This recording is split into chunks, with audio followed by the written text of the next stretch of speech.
Understanding the phrase, hang in there, a guide for English learners. Hello everyone. Today, we're going to explore a very common English phrase, hang in there. This phrase is widely used in everyday conversations, and understanding its meaning and usage can really help in grasping the nuances of the English language. Let's dive in. Hang in there is an idiomatic expression used to encourage someone to persist and keep going in the face of difficulties or challenges. It's similar to saying, don't give up, or keep trying.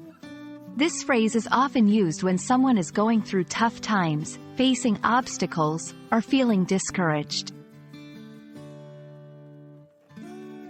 The origin of hang in there is somewhat unclear, but it's believed to have gained popularity in the 20th century. It's a versatile phrase, used in both formal and informal situations. You might hear it in personal conversations, in the workplace, or even in sports and entertainment.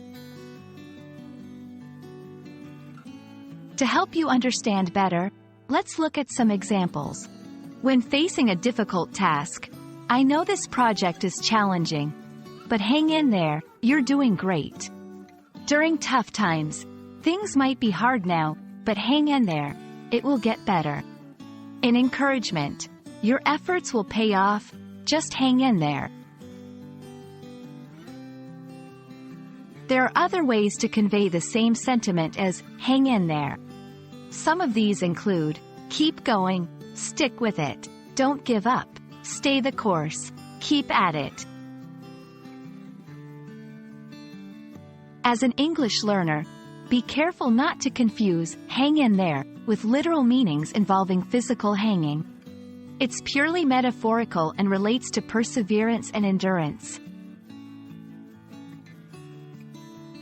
I hope this video helps you understand and use hang in there more confidently in your conversations. Remember, it's a phrase of encouragement and support. Keep practicing and hang in there with your English learning journey. See you in the next video.